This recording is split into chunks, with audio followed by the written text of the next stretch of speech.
அப்படி இவனுக்காக அம்ஜத் மௌலவிக்காக பேசிய அவனை போலீசிலேயே போய் அபாண்டமான பொய்யை சொல்லிட்டு வந்திருக்கிறான். இந்த போலீஸ் ரிப்போர்ட் வரும் எங்களுக்கு. சட்டத்தில் உள்ள ஓட்டைகளை வைத்து இவர்கள் போன்ற மொள்ளமாரிகள் முடிச்சவிக்கிகள் தங்களுடைய வழியில் குறுக்கால் வரக்கூடியவர்கள், உண்மைகளை உரத்து சொல்லக்கூடியவர்கள், ஹக்கை சொல்லக்கூடியவர்களை மிரட்டி கேவலமாக அவர்களுடைய தாய் தந்தையை இழுத்து சகோதரர்களை இழுத்து இப்படி இவர்கள் மிரட்டி கொண்டு அடாவடித்தனம் பண்ணிக்கொண்டு நல்லது செய்வதென்ற பெயரில் மண் கொள்ள பண்ணி கொண்டிருக்கிறார்களே, பகல் கொள்ளை அடித்துக் கொண்டிருக்கிறார்களே, இவர்களை அடையாளம் காட்டக்கூடியவர்களுக்கு இப்படி செய்து கொண்டு வருகிறார்களே, இவர்களுக்கான நடவடிக்கை எடுக்கப்பட வேண்டும் என்பதற்கு தான் நான் இவ்வளவு தூரம் போராடினேன். என்னுடைய மகன் ஹக்கீகத்தான விஷயத்தை பேசினார். எத்தனையோ தாய்மாரை நீ கேவலப்படுத்தின, சமூக வலைத்தளத்துல கேவலமா பேசினது தான் கண்டிச்சார். அந்த கண்டிச்சத்துக்காக நீ என்னை இழுத்து பகிரங்கமாக மிரட்டியிருக்கிறாய். பகிரங்கமாக நீ என்னை மிரட்டுவதை நீ பகிரங்கமாக தான் மன்னிப்பு கேட்கணும். என்னுடைய தாய், அவ என்னுடைய தாய், சத்தியத்தை மக்களுக்கு சொல்லக்கூடியவன், போராடக்கூடிய அந்த குணம் படைத்தவனுடைய தாயும் எப்படி சிந்தனையில் இருப்பார் நீங்க யோசிச்சு பாருங்க. அப்ப என்னுடைய தாய் எந்த சிந்தனையில் இருப்பார்கள் என்று நீங்களும் சிந்தித்துக் கொள்ளுங்க. என்னுடைய தாய் அதை தெளிவாக சொல்லிவிட்டார். உனக்கு மன்னிப்பு என்று ஒன்று நான் வழங்குவதாக இருந்தால் நீ சமூக வலைத்தளத்துல வந்து எத்தனை உம்மமாரை நீ கேவலமா பேசினியோ அந்த உம்மமார் எல்லாருக்கும் சேர்த்து எனக்குமாக சேர்த்து மன்னிப்பு கேளு, நான் உன்னை மன்னிக்கிறேன் என்று என்னோட உம்மா இவனுக்கான மன்னிப்புடைய வாசலை அழகாக காட்டிவிட்டார். இனி அவன்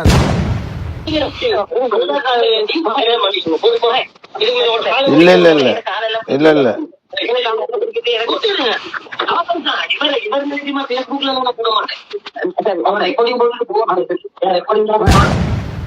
ஒருத்தன் கூட நல்லவன் இல்லையே, எல்லாரும் தூள்காரன். ஏன் பண்ணா நான் லிங்க்கள் எடுத்து தேடி பார்த்தேன், அவன் மூஞ்ச பார்த்தால அவன் எல்லாத்த தூள்காரனோட. இவனை தான் சமூகத்தை வளர்க்குற, இவனை தான் மார்க்கத்தை பாதுகாக்கிற, இவனை தான் மதரசாவை பாதுகாக்கிற. 5 நேரம் தொழுகையே இல்ல, இவனுக்கு களிமா கூட சரியா தெரியா. இவனால தான் இந்த அம்ஜத்து இவனை வச்சு கொண்டிருக்கிறது. அப்ப என்ன காரணம்? இவனால் இந்த தூள்காரன் வச்சுட்டு போறதுக்கு, தூள்காரன் இவனை பாதுகாக்க என்ன காரணம்? இப்ப அந்த சிங்களத்துல செல்ற மாதிரி, அந்த சிங்களத்துல வித்தேகாவட்ட வேதனை பாந்துரட்ட பட்டது ஆசிப்புக்கு, ஆனா நொந்தது வந்து தூள்காரனுக்கு. இந்த வீடியோக்கள் போடக்கூடிய நோக்கம் எந்த ஒரு தாயையும் இனிமேல் சோசியல் மீடியால வந்து இவன் தூசணத்தால் பேசக்கூடாது, இவனை சார்ந்தவர்கள் தூசணத்தால் ஏசி பேசுவதை தடுக்க வேண்டும் என்ற அந்த உயரிய நோக்கத்துக்காக செய்யறதுனால தான் பிரதர் உங்களோட உண்மை எழுத்து நான் ஏசல்ல. நீங்க இதை புரிஞ்சு கொண்டீங்கடா. அல்லாஹ்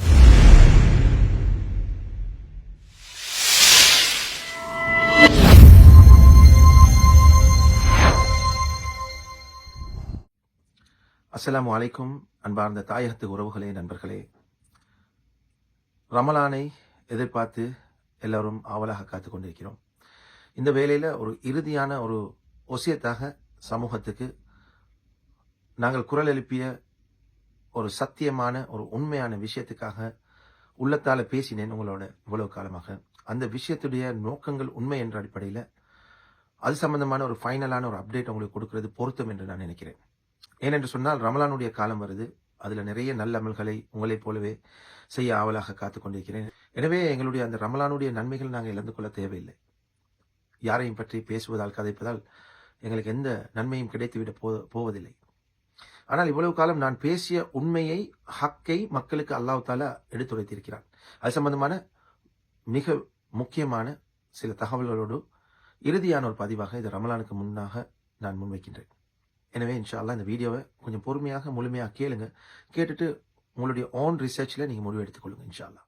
அன்பானவர்களே, நான் இந்த மடிகை வித்யாலய ரவுலத்துல் உலமாவுடைய விவகாரத்தில் அதில் ஒரு அங்கத்தவராக இருக்கக்கூடிய ஆசிஃப் அஸ்லம் மற்றும் அம்ஜத் மௌலவி விவகாரத்தில் தலையிடுவதற்கான காரணத்தை நான் ஏற்கனவே தெளிவுபடுத்தியிருந்தேன். இருந்தாலும் முழுமையாக இந்த பதிவில் அது பற்றிய ஒரு விளக்கத்தை நான் தர கடமைப்பட்டிருக்கிறேன். இதுல எனக்கு எந்த சுயநலமும் இல்லை. இதுல என்னுடைய தாயை ஏசிவிட்டான், பேசிவிட்டான் ஆசிஃப் அஸ்லம் என்பதற்காக நான் இதற்குள் கதைக்க நான் நுழையவில்லை.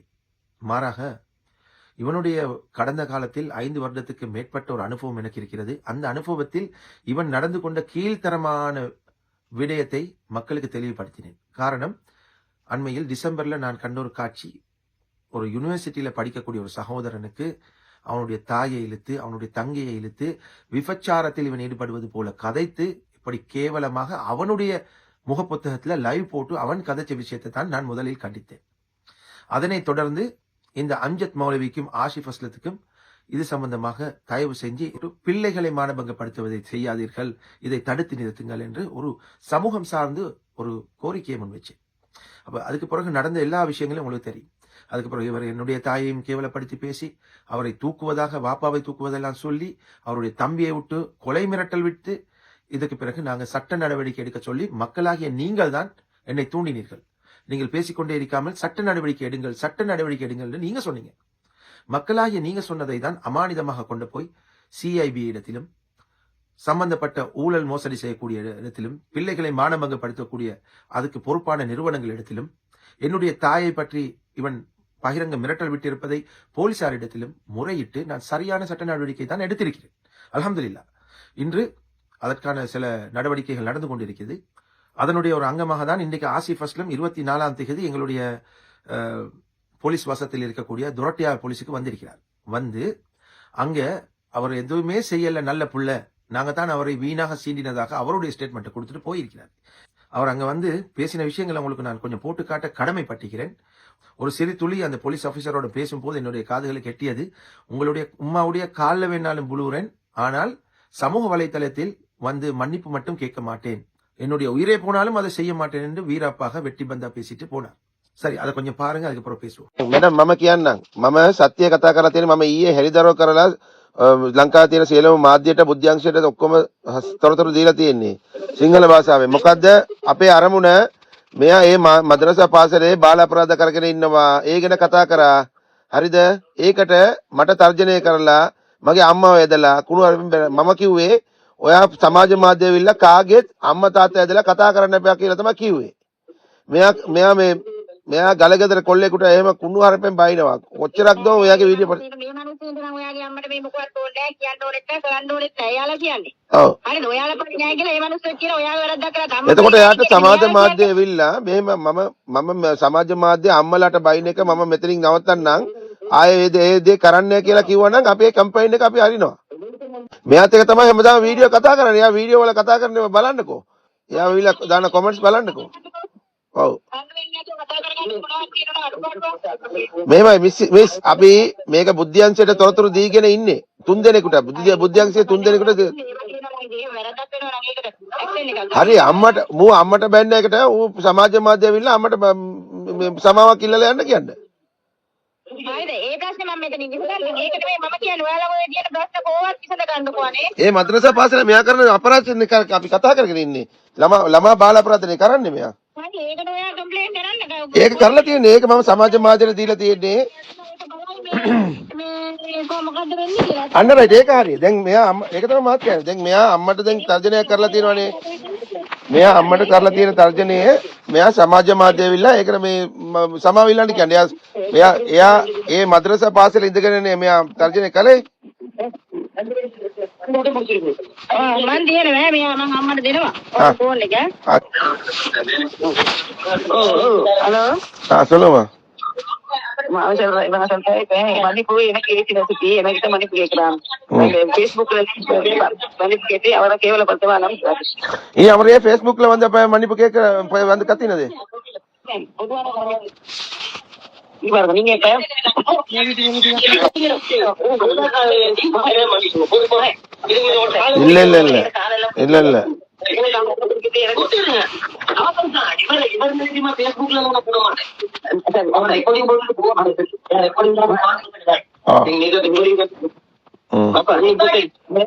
இல்ல இல்ல அவரு சோசியல் மீடியால வந்து அந்த மதரசால இருந்து ரஸ்ரீன் உமாக்கு தர்ஜனை பண்ணது பிறத்தான், அதை மன்னிப்பு கேட்கறேன்னு சொல்லிட்டாருன்னா சரி, வேற ஒன்றும் தேவையில்லை. நீங்க வந்து உங்களோட மதரசாலை வச்சு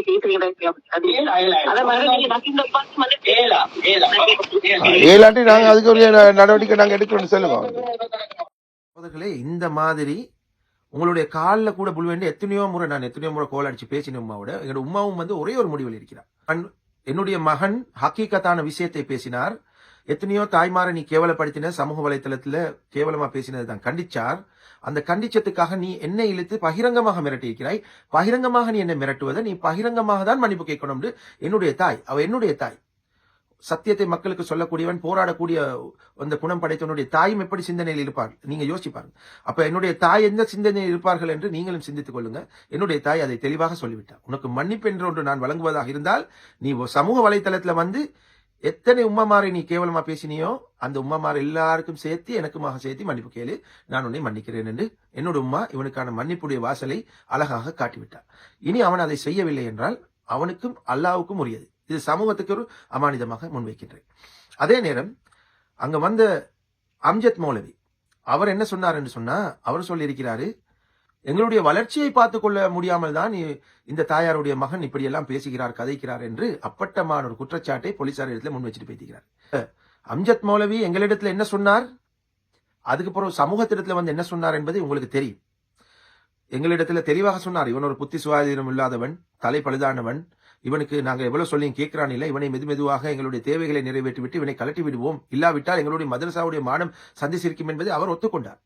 அந்த சில துளிகளையும் உங்களுக்கு போட்டு காண்பிக்கின்றேன். இப்படி அவருக்கு வந்து தெளிவில்லாத ஒரு ஆள், அது உங்களுக்கு நல்லா தெரியும். இல்ல தெளிவில்லாட்டி இப்ப நீங்க தெளிவில்லாத ஒரு ஆளை வந்து இன்னைக்கு விடப்படாது ஆஜி, அவனோட மிஸ்டேக் அது. அந்த மாதிரி ஒரு பொறுப்பை கொடுப்பேன். நாளைக்கு நான் சும்மா சொல்றேன், தன்னை தவிர ஒரு 4 மனுஷன் நல்ல மனுஷன் சுத்தி காட்டினா அதை ஏற்றுக்கொள்றது தானே மனுஷன். நாங்க வந்து உண்மையிலுமே எங்களுக்கு எந்த கார்பரேஷன் இல்ல, இவருக்கு அது இல்ல. இதுக்கு தீர்வு அடுத்து அதுக்கு ஆப்போசிட்டா வேலை செய்யதான் இவருக்கு தீர்வாகி. அப்ப நீங்க அதான் உங்களுக்கு பகிரங்கமா உங்களுக்கு தெரியுது, இவருக்கு தவறு இதை தடுக்கலன்னா நீங்க பெரிய குற்றத்துல இருக்கீங்க. நீ பாருங்க, யோசிச்சு பாருங்க. சின்னத்தோட அதை டபுளா காட்ட பார்க்க அதுதான் தீர்வு நினைச்சவர் நினைச்சு கொண்டீங்க. இல்ல அது அந்த அந்த ஆட்டத்தை உங்களோட மதரசால போட அவனுக்கு நீங்க எழுதி கொடுத்துட்டீங்களா மதரசாவை? இல்ல அப்படின்னு இல்ல. இப்ப நாங்கள் இருக்கிற நேரம் இல்ல நேரம் அந்த புள்ளியோட எதிர்காலம் வீணாமாஜி. எவ்வளவு சென்னாலும் அந்த செல்லத்துல மட்டும்தான் இருக்கு. நான் இந்த இடத்திலிருந்து விலகினாலும் கூட சகோதரர் ஆசிப் அஸ்லம் அவர்கள் இந்த கல்லூரியை இன்ஷா அல்லாஹ் தொடர்ந்து இதை நடத்துவார் என்பதை நாங்கள் எனவே சகோதரர்களை, இதை அடிக்கடி நாங்கள் போட்டு காட்டுவதன் நோக்கம் இவர்களை கேவலப்படுத்தணும், அழிக்கணும் என்பதல்ல நோக்கம். இவர்கள் இந்த தவறுகளை உணர்ந்து திருந்தி சமூகத்திடத்திலே மன்னிப்பு கேட்டு அவர்களுடைய பாதையை மாற்றிக்கொள்ள வேண்டும். இதுதான் எங்களுடைய போராட்டம். இந்த மானபங்கப்படுத்தும் விஷயத்தில் இந்த நிர்வாகம் ஒத்துக்கொண்டது. அப்போது ஏன் அதற்கு பிறகு வந்து எங்களுடைய பிள்ளைகளுக்கும் பிரச்சனை இல்லை, பெற்றார்களுக்கும் பிரச்சனை இல்லை, இதை அவர்களுக்கு தான் பார்த்துக் கொள்ள முடியாது என்று சமூக வலைதளத்திலேயே எங்களை முனாஃபிக் என்று சொல்லி அவர்களை முனாஃபிக் என்பதை அவர்கள் நிரூபித்துக் கொண்டார்கள். இன்று போலீசாரிடத்திலும் போய் ஒரு அப்பட்டமான பொய்யை சொல்லிக் கொண்டு வந்திருக்கிறார் அம்ஜத் மௌலவி. அம்ஜத் மௌலவி மட்டும் போய் சொல்லவில்லை, ஆசிப் அஸ்லமும் அவாண்டமான பொய்யை அங்கே சொல்லிட்டு வந்திருக்கிறார். இப்போது போலீசார்கள் கேட்டிருக்கிறார்கள், இப்போது இவருடைய தாய்க்கு தூசணத்தால் பேசி கொலை மிரட்டல் விட்ட அந்த அசாமை பற்றி கேட்கும் போது அப்பே நெந்தம்ಮಗೆ புத்தான்னு சொல்லுகிறார். சொந்த ரத்த தம்பி ரத்த பாசத்துல இவருக்காக வக்காலத்து வாங்கி பேசி எனக்கு கொலை மிரட்டல் விட்டு அவருக்கும் நான் கூறினது ஒன்றுதான், நீ சமூக வலைத்தளத்தில் போடு, போலீஸுக்கு விடுவேன், சிஐடி கூடுவேன், அந்த வார்த்தைகளை சொல்ல முடியாது, எங்க விடுவான்னு சொன்னதை நீங்க பார்த்திருப்பீங்க எத்தனையோ முறை. நான் அதை போட்டு காட்ட விருப்பப்படவில்லை. எவ்வளவு கேவலமாக பேசினான் என்பதை கடந்த வீடியோக்களில் எத்தனையோ வீடியோக்களில் நீங்க பார்த்திருப்பீங்க. அதை மீண்டும் போட என் மனம் அனுமதிக்கதில்லை.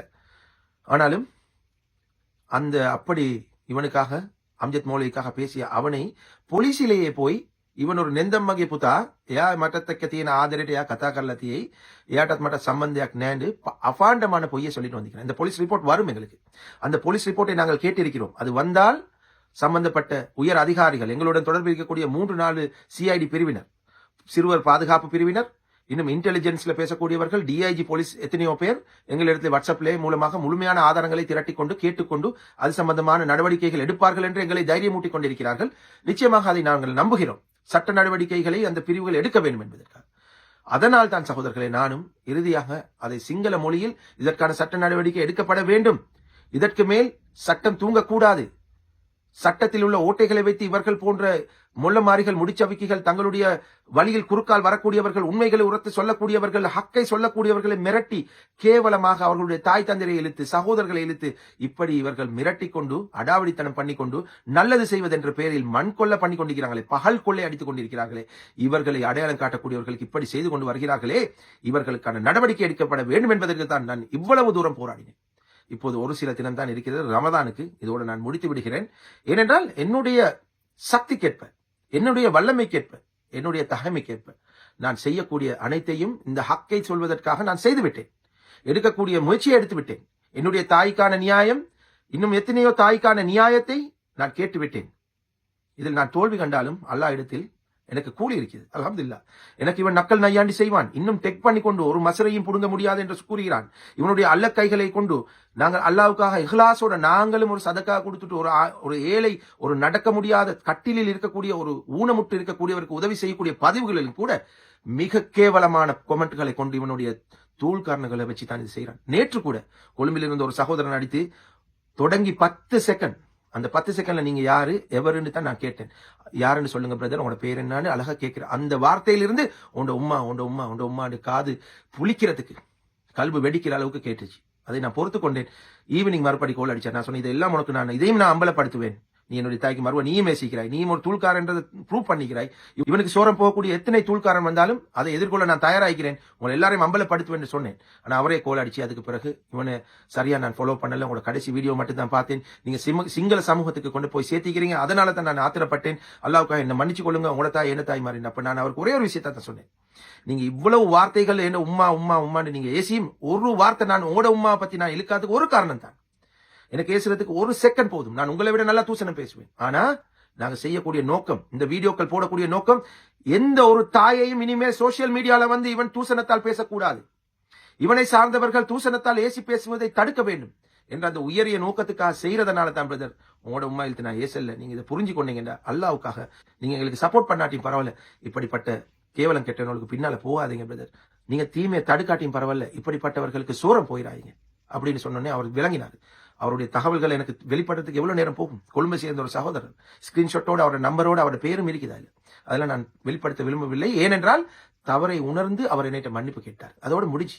இவனுடைய தம்பி தவறை உணர்ந்து மன்னிப்பு கேட்கவும் இல்லை, இவன் தவறை உணர்ந்து மன்னிப்பு கேட்கவும் இல்லை. இவர்கள் காலில் வேண்டும் என்றாலும் புளூரன் என்று போலீஸ்ல சொல்லக்கூடியவன் சமூக வலைத்தளத்தில் பண்ணின டேமேஜ்களுக்காக வேண்டி, எத்தனையோ உம்மாமாரை இழுத்ததுக்காக வேண்டி சமூக வலைத்தளத்தில் தானே வந்து சொல்ல வேண்டும். இதுதானே நியாயம். களவெடுத்தவனை கையை வெட்ட சொல்லுது, கொலைக்கு கொலை என்று இஸ்லாம் சொல்லுகிறது. அப்போது சமூக வலைத்தளத்தில் ஒருத்தன் மானபங்கப்படுத்தி விட்டால் அவனுக்கு மானபங்கப்படுத்தப்பட்டவன் அவன் மன்னிப்பு கேட்கும் வரை அவனை போராட வேண்டும் என்பதுதான் நான் போராடுகிறேன். இது நியாயம் உங்களுக்கு விளங்கவில்லையா? இப்போது நான் சோசியல் மீடியாவில் சிங்கள மொழியில் பேசினேன் என்று சிலர் இன்னும் அள்ளிக்கொண்டு வாரீங்க இவனுடைய நியாயங்களை. இந்த தூள்காரனுக்கு சோரம் போகக்கூடியவர்கள் தூள்காரன் என்று ஏசுறது பல தூள்காரர்களுக்கு பட்டிருக்குது. அந்த தூள்காரர்கள் எல்லாம் வந்து அடிக்கிறது விளங்குது, அவங்க பேசுற பேச்சில விளங்குது. அவங்களோட பேச்சை ஸ்டார்ட் ஆகுது ஓண்ட உம்மாண்டு தான் தொடங்குறாங்க. ஏன் இதை செய்றீங்க? தூள்காரன் என்று சொன்னேன், அது நல்ல குணமா? உங்களுக்கு உரைக்குதா? உங்களோட குடும்பம் தானே அழியுது. தூளை அடிச்சுக்கொண்டு ஐஸ் அடிச்சுக்கொண்டு குடும்பத்தை வீணடிச்சு கொண்டு குடும்பமே தேவையில்ல, இந்த அற்ப சுகம்தான் பெருசுன்னு சொல்லி நீங்க போற பயணத்தால உங்களுக்கும் பிரயோசனம் இல்லை, உங்களோட குடும்பத்துக்கும் பிரயோசனம் இல்லை. இது நாங்க அதிகமா பேசப்பட வேண்டிய ஒரு இன்னொரு விஷயம். அதை நாங்க பேசுவோம், கண்டிப்பா தொடர்ச்சியா பேசுவோம். ஆனால் இப்படிப்பட்ட ஆசிஃப் அஸ்லம் தூள்காரன் என்று கூறுவதற்கான காரணம், லைவ்ல வந்து தூசண வார்த்தைகளால பேசி ஒரு சுயநிலவு இல்லாதவன், ஒரு சுய புத்தி இல்லாதவன் தான் அப்படி பேசுவான். அப்படியான பேச்சுக்கள் ஏராளமான முறையில சமூக வலைத்தளத்தில் நாங்கள் கண்டெடுத்து பதிவிட்டது இருக்கிறது. ஆனால் காணாமல் இவன் மிரட்டிய மிரட்டல்களும் ஏசிய பேச்சுகளும் எத்தனை இருக்கும் அப்ப இவனுடைய பயணத்தில். அதைத்தான் நாங்கள் சொல்கின்றோம் சமூகத்துக்கு, இனிமேல் ஏமாறாதீர்கள், இப்படிப்பட்டவர்களை அடையாளம் காணுங்கள், ஒன்று திருத்த முயற்சி செய்யுங்கள், இல்லை என்றால் ஒதுங்குங்கள். உங்களுடைய வீணாக சதக்காக்களை கொடுத்து நீங்கள் ஜவாப் இல்லாமல் அமல்களை வீணடித்துக் கொள்ளாதீங்க. நேரடியா போய் நீங்க உதவி செய்யுங்க. அந்த மதரசாவுக்கு நாங்க உதவி செய்ய வேணும் எங்கேயும் ஒரு வார்த்தை நான் பாவிக்கல. அந்த மதரசாவுல தவறான பழக்கம் இருக்கிறது என்ற ஒரு எப்பட்டமான பொய்யை நான் எங்கேயுமே சொல்லவில்லை. நீங்க எடுத்து காட்டுங்க என்னுடைய வீடியோக்கள். அந்த பிள்ளைகளை குற்றம் சுமத்தவில்லை, அந்த பிள்ளைகளை வீணடிக்காதீங்க என்று பேசினேன். அந்த பிள்ளைகளுக்காக தான் பேசினேன். அங்க அநாத பிள்ளைகள் 4 பேர் தான் இருக்கிறேன் என்று சொன்னாரு, அந்த 4 பேருக்காக நான் பேசினேன் நினைச்சுக்கொள்ளுங்க. உமா பாப்பா இருக்கிற பிள்ளைகளை பத்தி பேசாதீங்க. நீங்க நான் இருக்கிற அநாத பிள்ளை ஒன்றா இருக்கட்டும், ஒரு பிள்ளை ஆகிக்கட்டும், அந்த பிள்ளைக்கு பேசினேன் நினைச்சுக்கொள்ளுங்க. அதே நேரத்தில் மடிக மிதியாலை சேர்ந்த யாசின் நானாவும் அங்கே இருக்கக்கூடிய புத்திஜீவிகள் இன்னும் சமூக ஆர்வலர்கள் என்று பலரும் இவனுடைய அநியாயங்களை தட்டி கேட்டு பல தூள்காரர்கள் அவனை தொடர்பு கொண்டு பேசிய சில வார்த்தைகளையும் சமூகத்துக்கு ஒரு அமானிதமாக முன்வைக்கின்றேன். அஸ்ஸலாமு அலைக்கும். நஸ்ரியாஜி, நான் இந்த மடிகை மீடியாவிலிருந்து யாசின் பேசுகிறேன். இந்த என்னோட தான் இந்த உங்களோட யாரு இந்த மண்டை காஞ்சவன் கஞ்சக்காரனுள் அம்ஜத்தும் திவனும் இந்த மண்டை பச்சிலின்னு சொல்கிற யார் நீங்களும் இந்த யார் இந்த ஆசிஃப் அஸ்லம் அவன் வைக்கிற அவனோட தான் நான் கேமை கேட்டுக்கொண்டிருக்கிறேன். கேமை கேட்குற எந்த சுய லாபத்துக்கு இல்லை, எங்களோட சொந்த தேவையொன்றுக்கும் இல்லை. எனக்கு அவனால் என்ன கிடைச்சா, எனக்கு என்ன சமூகத்துக்கு அவன் செய்கிற துரோகத்தையும் இந்த மார்க்கத்துக்கு செய்கிற அநியாயம், இந்த எங்களோட ஊருக்கு செஞ்ச அநியாயங்களையும் எங்களோட ஊரை விற்று அவன் வயிறு பொழைச்சி கொண்டிருக்கிறான். மார்க்கத்தில் இல்லாதொன்றத்தான் இவனை செஞ்சுட்டிருக்கிறான். மற்ற இந்த ஹராம்ன்றத ஹலால் என்று கொண்டிருக்கிறானோ, இதுக்குத்தான் நான் பேசுகிறேன். இந்த உலமாக்களுக்கு வக்கில்லாத்துக்கு, எங்களோட ஊரில் உள்ளவனுக்கு வக்கில்லை பேசுகிறதுக்கு. நாங்கள் நன்மையை பேச போயிட்டு தான் நாங்கள் இன்றைக்கு இதாகி கொண்டிருக்கிறோம். அதில் பிரச்சனை இல்லை, அல்லாவுக்காக நாங்கள் பேசுகிறது செய்கிறதும். அது நான் கேள்விப்பட்டேன், இந்த உங்களோட உமாக்கும் என்னமோ பிரச்சனை போட்டாம உமா கடத்துறாம அப்படி இப்படின்னு சொல்லி நீங்கள் ஒரு கம்ப்ளைண்ட் போட்டிருந்தோம். நடந்தான் இந்த விசாரணை எல்லாரும் தூக்காரன். அவனோட என்ன நடந்தது கேக்குறதுக்கு தான் நான் தேடி எடுத்தேன். பார்த்தேன் அவனோட அப்படி மூஞ்ச பார்த்தா தேவைப்பட்டால் எனக்கு அந்த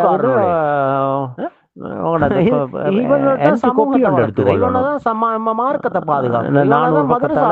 பூர்வமா நான் இது நடவடிக்கை எடுத்து அவனுக்கும் களிமா கூட அவனுக்கு என்ன சரி இந்த கொள்ளஹாஜி வச்சு கொண்டிருக்கிறது. அப்ப என்ன காரணம்? இவனால் இந்த தூள்காரன் வச்சுட்டு போறதுக்கு தூள்காரன் இவனை பாதுகாக்க என்ன காரணம்? இப்ப அந்த சிங்களத்துல செல்ற மாதிரி அந்த சிங்களத்துல வித்தேஹாவட்ட வெதனை பாந்துரட்ட பட்டது ஆசிப்புக்கு, ஆனா நொந்தது வந்து தூள்காரனுக்கு.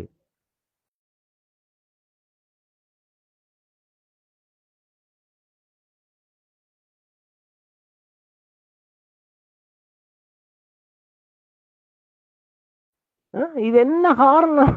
இதுல பெரிய இதோண்டு பிரச்சனை ஒன்று ஈக்கிற பின்னால எனவே சகோதரர்களே, சொன்னா அவங்களுக்கு இதற்கு பெரிய இந்த லாபம் நீதியற்ற ஒன்றும் தொடர் சமூகத்தில், கொண்டும் நியாயமற்ற சமூகத்தில் நியாயம் கேட்க போவதில்லை. மாஃபியா பிசினஸ் செய்யறோம். என்னுடைய மட்டத்தில் நான் செய்ய வேண்டிய இன்ஷா அனைத்து அல்லாஹ் விஷயத்தையும் செய்தேன். அதை பத்தி அல்லாஹ்வுக்காக நான் பார்த்துக் செய்தேன். கொள்றேன். தவறாக இந்த இருந்தால் பிரச்சனையை சமூகத்திடத்தில் நான் மன்னிப்பு கேட்கிறேன். இதைத்தான் நான் நான் செஞ்ச தவறு கேள்விப்பட்டிருக்கேன். நான் உங்களுக்கு இந்த மூல நான் மக்களுக்கு சொன்னதெல்லாம் பேச உண்மையை பேச்சு வெளிப்படுத்தினேன். இல்லாத மாதிரி அவனுடைய தாயை பேசுறேன் ஒரு தானே வார்த்தை நான் நான் பேசியிருக்கிறேன். அம்ஜத்துக்கிட்ட கேட்டு அவன் போனேன். பேசியதை போனது போட்டு தானே என்னோட காண்பித்தேன். முகத்தை இது பண்ணி ப்ளூர் கொண்டு பண்ணி தான் வந்தேன். போட்டேன். மற்ற மற்ற அதனால சகோதரர்களுடைய பிரச்சனை வலிவேதனை இந்த எனக்கு இன்னும் தெரியும். உள்ளவங்க இந்த அவர்கள் பெமினில் இது மாதிரி இவனுடைய போன்றவங்களை வச்சு தம்பியுடைய அந்த பிள்ளைகளை பெமினில் கொப்பிய பொட்டியான்மார்களை எனக்கு போட்டு அவர்களுடைய வலியை தீர்க்க அவர்கள் சரியா செய்திருப்பார்கள். நீங்க அதற்கு பார்த்துட்டு எனக்கு என்னன்னு சம்பந்தம் சொல்லி எனக்கு இன்னும் பார்த்து எத்தனையோ பேரை ஒரு வச்சு மெசேஜ் கொண்டு செஞ்சு போடுங்க. கொண்டிருக்கிறார். அவர்களுடைய வலி, ஆத்திரம், நியாயம், அதற்கு நான் குறுக்கால் போக முடியாது. என்னுடைய தரப்பு நியாயம் தான் இது. இதை சொல்லிவிட்டேன். சமூகத்திடத்திலே நான் முன்வைத்து விட்டேன்.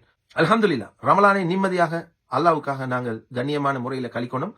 நல்ல பல கருத்துக்களோடு கூடிய சிந்தனைகளோடு கூடிய பயான் புரோகிராம்கள் என்னால் முடிந்ததை போடுவேன், இல்லைன்றா மௌனமாக இருப்பேன். அது என்னுடைய தனிப்பட்ட விஷயம். அது சமூகத்துக்காக நான் செய்து கொண்டு போகக்கூடிய விஷயம். இந்த ஒன்னஸ் வந்து இன்று நேற்று அல்ல. அல்ஹம்துலில்லாஹ், அலுத்கம பேருவல பிரச்சனைக்கு போறோம் திகன கலவரத்தின் போது உருவாக்கப்பட்ட ஒரு பேஜ். அதனூடாக பல நல்ல காரியங்களை செஞ்சுக்கிறோம். அதுல ஒரு பிளேலிஸ்டே இருக்குது. சேரிட்டி பிளேலிஸ்ட் இருக்குது, மோட்டிவேஷனல் ஸ்டோரிஸ் இருக்குது, அதே நேரத்தில் ஈவெண்ட்ஸ் இது வந்து சமூகத்துக்காக செஞ்ச ஈவெண்ட்ஸ் சொல்லி எல்லா பிளேலிஸ்டும் போட்டிருக்கிறோம். பார்க்கக்கூடியவங்க பார்த்திருக்கிறீங்க, உணரக்கூடியவங்க உணர்ந்திருக்கிறீங்க. எங்களை பத்தி நாங்க ஹைலைட் பண்ணிக்கொள்ள நாங்க வரல, ப்ரொமோட் பண்ணிக்கொள்ள வரல. எங்களை ப்ரொமோட் பண்ண வேண்டிய தேவைப்பாடும் எங்களுக்கு இல்லை. நாங்க செஞ்ச நல்ல ப்ரொஜெக்டுகளுக்காக, நல்ல அமல்களுக்காக அல்லாஹ் தாலா எங்களை கொஞ்சம் மக்களிடத்தில் பிரபலப்படுத்தி இருக்கிறார். அல்ஹம்துலில்லாஹ். ஆனால் பிரபலம் ஆகுவதற்காக ஒவ்வொரு பதிவையும் நாங்க செய்யல. எத்தனையோ பதிவுகளை வலக்கைக்கு கொடுப்பது இடக்கைக்கு தெரியாம தான் நாங்க செஞ்சிருக்கிறோம். மற்றவர்களுடைய மானங்களில் விளையாடாமல் தான் நாங்கள் செய்திருக்கிறோம். அல்ஹம்துலில்லாஹ். மானத்தை காத்து வாட்ஸ்அப் குழுமத்தில் உதவி செய்யக்கூடியவர்களை மட்டும் அத்தாட்சியாக வைத்து தான் பல விஷயங்களை செஞ்சுட்டு வரோம். இந்த Facebookல போடக்கூடிய எத்தனையோ விஷயத்துக்கு பின்னால் ஒரு 8 பேர் 10 பேர் சாட்சியமாக தான் இருந்து வராங்க. அதனால பொய்களை கொண்டு எங்களை சித்தரிச்சு எங்களுக்கு மட அடிச்சு எல்லாம் செஞ்சீங்க. அந்த ஊனமுற்றிருக்கக்கூடிய சகோதரர் விஷயத்திலையும் வந்து விளையாடினார். இது எல்லாத்துக்கும் அல்லாவே போதுமானவன் தான் சொல்லணும். அதே மாதிரி இங்கே நோவடிக்கப்பட்டது நான், என்னுடைய தாயார், இன்னும் எத்தனையோ தாயார்மார். ஆனால் மன்னிப்பு கேட்க வேண்டியவன் அவன். சமூக வலைத்தளத்தில் பேசியதற்கு அவன் தான் பொறுப்பு கூற வேண்டும், அவன் தான் மன்னிப்பு கூறிக்கொள்ள வேண்டும். அது அவனுடைய ஆகிரத்துக்கு தான் பாதிக்கும். இந்த உண்மைகளை நான் சொன்னேன், விளக்கத்தை கூறிவிட்டேன். அல்ஹம்துலில்லாஹ். அம்ஜத் மௌலவி, உங்களுடனும் எந்த கோபமும் இல்லை. நீங்கள் அல்லக்கைகளாக செயல்பட்டீர்கள், அல்லக்கைகளாக உங்களை காட்டியிருக்கிறோம். மற்றபடிக்கு உங்களுடைய மானபங்கப்படுத்துவதாக நீங்க நினைத்துக் கொண்டிருந்தால் அல்லாஹ்வுக்காக மன்னிச்சு கொடுங்க. என்னன்னு சொன்னா, உங்களுடைய பிள்ளைகளை வீணடிக்கிறது எங்க நோக்கம் இல்லை, பிள்ளைகளை காப்பாற்றுவது தான் எங்க நோக்கம். நீங்க எங்கள்கிட்ட அந்த 30 நிமிஷத்துல நீங்க சொன்ன விஷயம், பல முறை கோலடிச்ச நேரம் பல உலமாக்கள்கிட்ட சொன்ன விஷயம், அதை அமுல்படுத்துங்க. இவனிடத்துல நாங்க சொல்லி இருக்கிறோம், அவர் கேட்கிறார் இல்லைன்னு சொல்லிட்டு சும்மா இருக்காதீங்க. அதை அமுல்படுத்த சொல்லுங்க. இல்லைன்னா இவரை வெளியே போடுங்க. இப்படி பயந்து கோமாளிகளாக நிர்வாகம் பண்றதுக்கு உங்களுக்கு என்ன தேவை இருக்குது? சமூகத்துடைய ஒரு அமானிதம். ஜம்மியத்துல் உலமா வந்து இதை சொல்லணும், வக்ஃபு சபை வந்து சொல்லணும். சொல்ல தவறியதை தான் நான் சொல்லியிருக்கிறேன், சமூகத்துக்காக அமானிதமாக சொல்லியிருக்கிறேன். எனவே நான் சொன்னது தவறாக இருந்தால் அல்லாஹ்வுக்காக இந்த சமூகம் என்னை மன்னித்துக் கொள்ளுங்க. நான் நிப்பாட்டிக் கொள்றேன். சொல்லுங்க, நீங்க கமெண்ட்ல வந்து அடிங்க. நீங்க சொல்றீங்களா, நான் கேட்கிறேன், நான் நிப்பாட்டிக் கொள்றேன். ஆனால் சம்பந்தப்பட்ட அதிகாரிகளுக்கு கொடுத்திருக்கிற விஷயத்துல அவங்க நடவடிக்கை எடுத்தோ இல்லையோ, என்னுடைய சக்திக்குட்பட்டதை நான் செய்துவிட்டேன். இதில் வெற்றி வந்தாலும் தோல்வி வந்தாலும் அல்லாஹ்வுடைய முடிவில் ஹைர் இருக்குது, நான் ஏற்றுக்கொள்கிறேன். அது நான் தோற்றாலும், நான் தோற்றது என்று நீங்க நினைத்தாலும், நீங்கள் பேசினாலும் துள்ளி குளித்தாலும் ஹக்கை சொல்லிவிட்டேன். என்னுடைய முயற்சியை நான் செய்துவிட்டேன். இனி அல்லாஹ்வே போதுமானவன், தீர்ப்பு வழங்க அவனே போதுமானவன், தீர்ப்பு நாளின் அதிபதி. தீர்ப்பு நாளில் இதற்கான யார் யார் இவனுக்காக உடந்தையா போனீர்களோ, பேசினீர்களோ, கதைத்தீர்களோ, அந்த பாவங்களை நீங்களும் சுமந்து கொள்ளுங்கள். அல்ஹம்துலில்லாஹ். உங்கள் அனைவருக்கும் எதிர்வரக்கூடிய ரமலான் ஒரு நல்ல பயன்மிக்க நன்மைகளை தரக்கூடிய ரமலானாக அல்லாஹ் தஆலா அருள் புரிவானாக என்று கேட்டுக்கொண்டு, என்னையும் உங்களுடைய துஆக்களில் நினைத்துக் கொள்ளுங்கள். நாங்கள் பேசியது கதைத்தது யாருடைய மனமாவது புண்பட்டிருந்தால் அல்லாஹ்வுக்காக மன்னித்துக் கொள்ளுங்கள் என்ற விஷயத்தையும் அமானிதமாக கேட்டுக்கொண்டு உங்களிடமிருந்து விடைபெறும் நான் உங்கள் அன்புக்குரிய நண்பன் சகோதரன் நஸ்ரீன் நிசாம்தீன் இன்னொரு காணொலியை சந்திப்போம். அஸ்ஸலாமு அலைக்கும் வரஹ்மத்துல்லாஹி வபரகாத்துஹு. ஜஸாக்கல்லாஹ் ஹைரன்.